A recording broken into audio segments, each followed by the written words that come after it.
जो क्लास लगे और उसके सिलेबस में भी उसको उल्टा पढ़ाया जाए तो इसका मतलब क्या है? जो राजनीतिक दल 125 साल जीने के बाद भी दरअसल प्रचार को अपनी नियति मान ले तो इसका मतलब क्या है? सरकार और परिवार के जरिए जो राजनीति इस देश में एक नई सियासत की परिभाषा गढ़ना चाहती हो, वह भी सोच ले कि जी नहीं, मीडिया ही सब कुछ है, इसका मतलब क्या है? तो आइए आज दस्तक में इन तमाम बातों के परतों को खोलेंगे और 5 सवाल इस दस्तक में से निकल कर आएंगे। राहुल की क्लास है, सिलेबस में मोदी है, लेकिन वो 5 सवाल कौन से हैं? ये 5 सवाल सिलसिलेवार तरीके से देखिए। क्या नरेंद्र मोदी का ऑरा राहुल गांधी पर भारी पड़ रहा है? गांधी परिवार का ऑरा हमेशा ऊपर रहा है। दूसरा सवाल, क्या कांग्रेस बीजेपी की राजनीतिक जमीन प्रचार पर अटकी है? तीसरा सवाल, क्या 2014 में मीडिया की भूमिका सबसे महत्वपूर्ण होने वाली है, जिसकी लकीर अभी से खींची जा रही है? क्या सोशल मीडिया भी वोट बैंक बनाने बिगाड़ने की स्थिति में आ चुका है? और पांचवा महत्वपूर्ण सवाल, क्या मनमोहन सिंह की 2014 को लेकर कोई भूमिका नहीं बची है? सिलसिलेवार तरीके से जरा इन सवालों को जहन में रखिए और दस्तक की शुरुआत करते हैं। दस्तक की शुरुआत दरअसल देश भर से आए उन कांग्रेसी प्रवक्ताओं के बोल से जो पहली बार ईमानदारी और सच का पाठ पढ़ने पहुंचे हैं। पहले उनकी बात सुन लीजिए, फिर जरा बताएंगे ये बात क्यों कही जा रही है। एक उन्होंने कहा कि जो डिफरेंस कांग्रेस के प्रवक्ता या कांग्रेस के जो पदाधिकारी और जो सोशल मीडिया पर एक्टिव है, वो उन्होंने ये रखना चाहिए कि कांग्रेस के जो सोशल मीडिया पे जो लोग हैं उन्होंने सत्य के अलावा और कुछ नहीं लिखना चाहिए। मेरे ख्याल से ये चीज़ बहुत अच्छा इफेक्ट ये आएगा, और जब बहुत सारे सच सोशल मीडिया पर आएगा तो झूठ के लिए स्थान रहेगा नहीं। राहुल जी ने जो एक बॉटम लाइन बहुत इंपॉर्टेंट कही हम सब के लिए, जो एक बहुत बड़ा मार्गदर्शन है कि हमें अपनी ईमानदारी की राह नहीं छोड़नी है। हमें गलत जो सामने कोई कुछ भी प्रचार करे, गलत करे, लेकिन हमने कांग्रेस क्योंकि राष्ट्रीय दल है, हमें पूरी ईमानदारी से अपने जो पॉजिटिविटी है, नकारात्मक जो है उन लोगों का जवाब देना है। झूठ, फरेब, धोखा, भ्रष्टाचार, महंगाई, काला धन, ये सारी चीज सच से कोसों दूर है। और इस दौर में क्या ये राजनीतिक मुद्दे की लकीर एक सच के जरिए खींचने का प्रयास राहुल गांधी कर रहे हैं? आइए आज आपको उन दोनों दरवाजों पर ले जाते हैं। एक दरवाजा 24 अकबर रोड, दूसरा दरवाजा 11 अशोका रोड। 24 अकबर रोड कांग्रेस के दफ्तर का ये दरवाजा पहले आम जनता के लिए हमेशा खुला होता था ताकि लोग यहाँ आसानी से आ जा सकें, लेकिन अब पार्टी को लगता है कि जनता को बहुत कुछ बताने की जरूरत है, क्योंकि जनता से पार्टी का जुड़ाव टूट चुका है। इसलिए पार्टी ने झरोखा और खिड़की नाम से पोर्टल बनाए हैं, जिनके जरिए वो प्रवक्ताओं को बताएगी कि जनता को क्या समझाया जाए। 11 अशोक रोड बीजेपी मुख्यालय का ये दरवाजा आमतौर पर खुलता है सिर्फ गाड़ियों के आने जाने के लिए, लेकिन मोदी के नाम की कुछ ऐसी बयार चली है कि क्या दरवाजा, क्या खिड़की, क्या झरोखा, सब बेमानी हो गए हैं। मोदी के नाम की कुछ ऐसी हवा चली है जो 24 अकबर रोड के दरवाजे को भी हिलाकर रख दे। सियासी राजनीति 24 अकबर रोड से निकले या 11 अशोका रोड से, दोनों पहली बार अपनी उस जमीन को भूल चुके हैं जिसके आसरे राजनीति आम लोगों से जुड़ती थी और सरोकार बनाकर वोट जुगाड़ती थी। 24 अकबर रोड को राहुल गांधी की परछाई तले पढ़ाई लिखाई का ऐसा धुन लगा है कि लगता है कि देश भर के कांग्रेसी प्रवक्ताओं के लिए सर्व शिक्षा अभियान ही कार्यकर्ताओं के लिए छेड़ दिया गया है। वहीं 11 अशोका रोड को लगने लगा है कि पार्टी के लिए अशोक से बड़ा उन्हें एक ऐसा नायक मिल गया है जो युद्ध में खून भी बहाएगा और जख्म लगे लोगों को एक वक्त के बाद अहिंसा का पाठ भी पढ़ाएगा। तो शिक्षा अभियान की जीत होगी या तलवार की धार पर चलते नायक की, जरा इसे भी परख ले, क्योंकि दोनों के निशाने पर प्रचार तकनीक की धार है। एक तरफ राहुल गांधी कांग्रेस के सच को सोशल मीडिया के जरिए देश को बताना चाहते हैं, तो दूसरी तरफ नरेंद्र मोदी बीजेपी की राष्ट्रवाद तले कांग्रेस सरकार के झूठ को उभारना चाहते हैं। राहुल गांधी कांग्रेसी कार्यकर्ताओं को मोदी की हवा को जहरीला बताने के लिए तैयार करना चाहते हैं, तो नरेंद्र मोदी बीजेपी के नेताओं को गांठकर बनाई गई टीम के जरिए मनमोहन सरकार के हर कदम को जन विरोधी बताने के लिए तैयार कर रहे हैं। कमेटी हो या समिति या फिर देश भर के कांग्रेसी प्रवक्ताओं को दिल्ली बुलाकर मोदी किले को ढहाने की तैयारी, या फिर दिल्ली के बीजेपी नेताओं को देश भर में भेजकर कांग्रेस की सियासत में सेंध लगाने की तैयारी। मुश्किल यह है कि इसके लिए जो हथियार इस दौर में पजाए जा रहे हैं वो हवा में हैं और उनसे देश के 70 करोड़ वोटरों का कुछ भी लेना देना नहीं है। तो ये लड़ाई जमीन पर लड़ी जा रही है, लेकिन हथियार हवा के हैं। पहले गांव में कोई भी काम होता था तो लोग कहते थे कि सब इंदिरा जी ने किया है, लेकिन अब वक्त ये आ गया है कि कांग्रेस को ये बताना पड़ रहा है कि सारे काम कांग्रेस कर रही है और बाकी लोग उसका फायदा उठा रहे हैं। सच में कांग्रेस के लिए वक्त बदल गया है। अमिताभ सिन्हा के साथ संदीप सोनवलकर, दिल्ली, आज तक।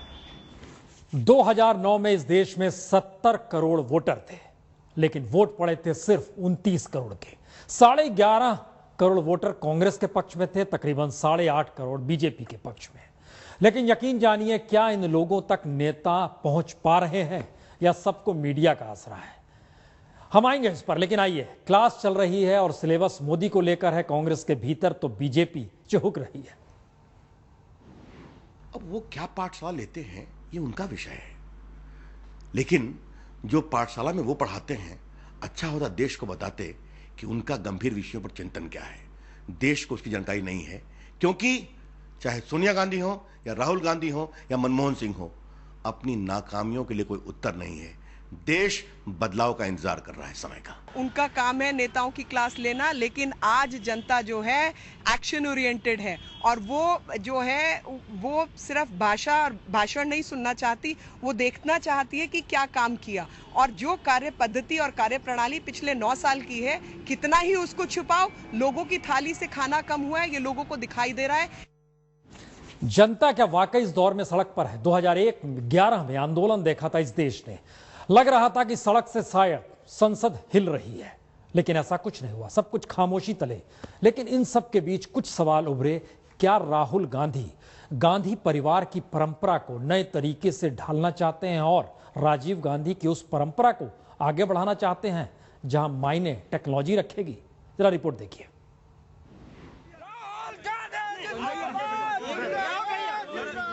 जो कहूंगा सच कहूंगा, सच के सिवा कुछ नहीं कहूंगा। जी, 2014 के लिए राहुल गांधी का यही मंत्र है और इसी मंत्र के आसरे राहुल गांधी 2014 में कांग्रेस की नैया पार लगाने के लिए भिड़ गए हैं। झूठ ना कहिए, तथ्यों की पड़ताल कीजिए, कांग्रेस पोर्टल पर सच को देखिए, पढ़िए, उसके बाद जुबान खोलिए तो जीत पक्की है। लेकिन मोदी के फेंकूपन का सामना कैसे करें? न्यूज चैनलों में छाए मोदी को कैसे रोकें? और राहुल गांधी मुस्कुराकर खामोशी रहते हैं। यह सब ऐसी पाठशाला में चल रहा है जो 2014 के लिए राहुल गांधी तैयार करना चाहते हैं। दरअसल राहुल गांधी अब कांग्रेसियों को मोदी से भिड़ने के लिए तू डाल तो मैं पात के संघर्ष में उतारने को तैयार है। इसीलिए जिस टेलीविजन स्क्रीन के मोदी डार्लिंग बॉय बने हैं, जिस सोशल मीडिया में मोदी कुलांचे मार रहे हैं, जिस शहरी कल्चर के मोदी नायक बनते जा रहे हैं, उसे रोकने के लिए दिल्ली में राहुल गांधी की 2 दिन की पाठशाला आज शुरू हुई। देश भर के 200 कांग्रेसी जुटे और पहले दिन सकारात्मक भाव रखने के संदेश के बाद सोशल मीडिया पर दीपेंद्र हुड्डा और संदीप दीक्षित की क्लास हुई, तो फूड सिक्योरिटी पर केवी थॉमस और जयराम रमेश ने पढ़ाया और पटरी से उतरती इकोनॉमी को पटरी पर बताने के लिए एनडीए के दौर के आंकड़ों से यूपीए की अर्थव्यवस्था को लिफ्ट करने का काम पी चिदम्बरम ने किया। दिन भर के पाठ के बाद देश भर से आए कांग्रेसी प्रवक्ताओं ने यह जान लिया कि अब कांग्रेस प्रचार का सच 3 तरीके का है। पहला, किताबी ज्ञान और आंकड़ों की जानकारी का होना जरूरी है। दूसरा सच, सरकार का सच जनता के बनते बिगड़ते हालात से नहीं, कांग्रेसी पोर्टल देखकर बताने का है। और तीसरा सच, दिल में गांधी परिवार और दिमाग में मोदी को ज्यादा रखने का है। तभी 2014 की लड़ाई जीती जा सकती है और मोदी को परास्त किया जा सकता है। यानी पहली बार मिशन 2014 को लेकर मोदी के कमेटी समिति के काउंटर में राहुल गांधी भी टीम वर्क की एक ऐसी लकीर इस दौर में खींचना चाह रहे हैं जहां प्रचार के तौर तरीके ही सियासी बुलबुला बनाते चलें और उसे आम जन का सवाल उठाने वाला कोई सुई चुभोए तो संघर्ष फेंकू और पप्पू से आगे निकल जाए। आज तक ब्यूरो।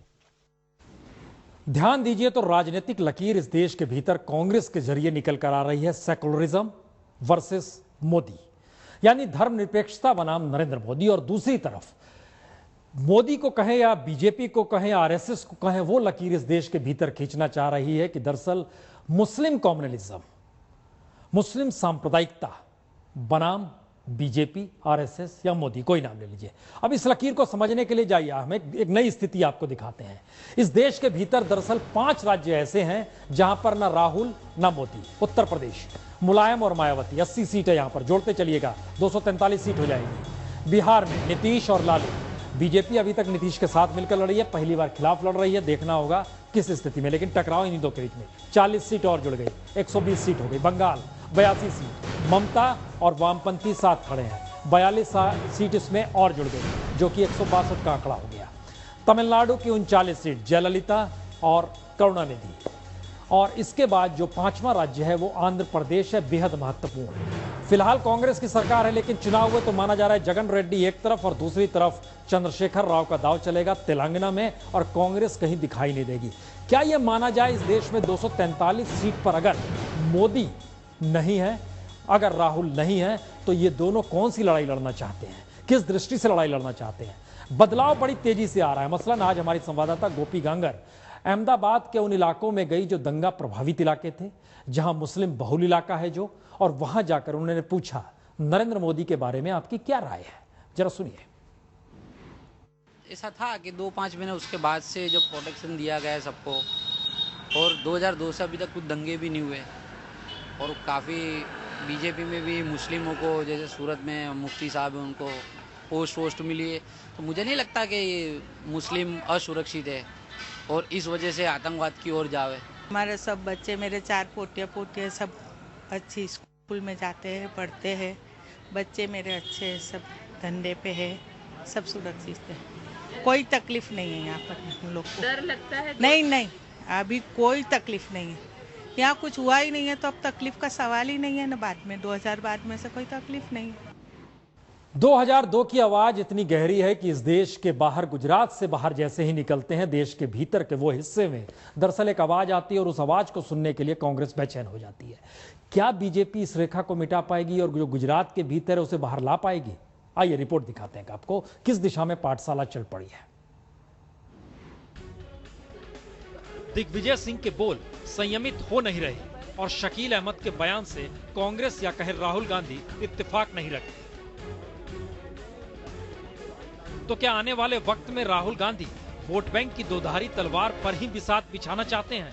एक तरफ दिग्विजय सिंह का मुस्लिम प्रेम, तो दूसरी तरफ शकील अहमद को खारिज करने के बहाने सॉफ्ट हिंदुत्व।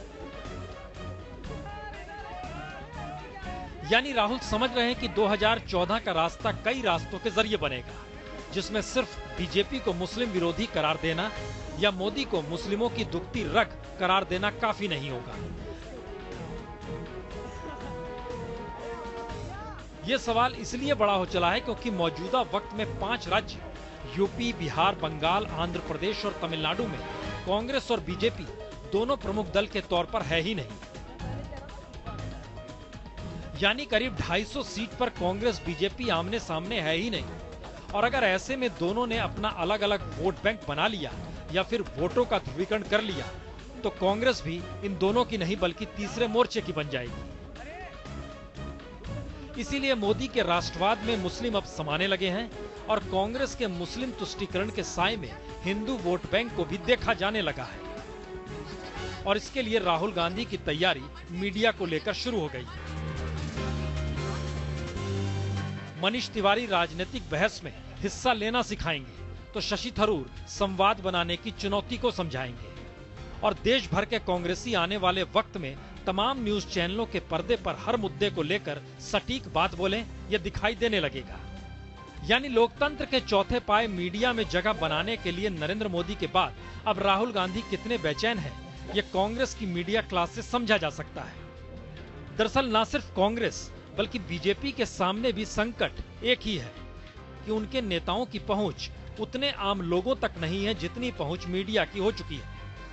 मीडिया के कॉकटेल बहस से जो निचोड़ निकलता है वह नेता के अकेले भाषण पर भारी पड़ता है, और फिर लोकतंत्र के तीनों पांव की तुलना में चौथे पाए यानी मीडिया में सीधी भागीदारी में सत्ता न रहने पर भी तमाम राजनीतिक दल कर सकते हैं।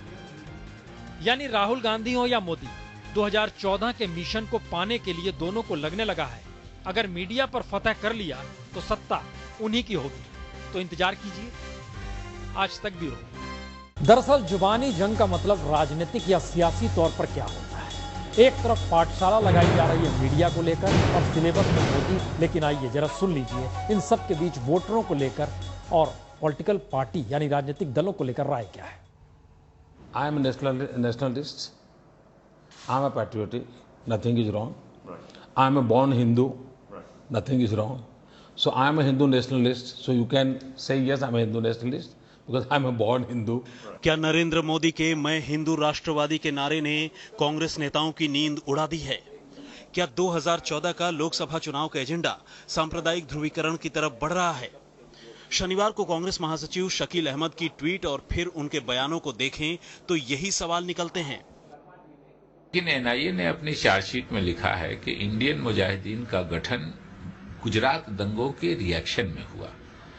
तो ये हम सबों के लिए एक आई ओपनर है और जो भी लोग इस देश में सांप्रदायिक राजनीति करते हैं, चाहे वो भाजपा के लोग हों, चाहे वो आरएसएस के लोग हों, चाहे वो शिवसेना के लोग हों, उनको इस तरह के सांप्रदायिक राजनीति से बचना चाहिए। इंडियन मुजाहिदीन गुजरात दंगों के काउंटर में हुआ। बेशक शकील अहमद एनआईए की चार्जशीट को उद्धृत कर रहे थे, लेकिन शकील अहमद का बयान आया तो उनकी मंशा पर सवाल उठ खड़े हुए। 2004 से 2009 तक शकील अहमद साहब एक मधुबनी क्षेत्र का संसद में प्रतिनिधित्व करते थे, लेकिन आज वो मधुबनी मॉड्यूल का प्रतिनिधित्व करते हैं, ऐसा प्रतीत होता है। अब आप कल्पना शुरू कीजिए, राजनेताओं को लेकर राजनेताओं की ये बात कितनी सही, कितनी उचित, कितनी सटीक, कितनी गलत लगती है। लेकिन मुश्किल यह है कि इस पूरे दौर में हम लगातार पाठशाला और सिलेबस की बात कर रहे हैं। एक आदमी गायब है, या एक शख्स गायब है, या एक राजनेता गायब है, एक प्रधानमंत्री गायब है, जी मनमोहन सिंह।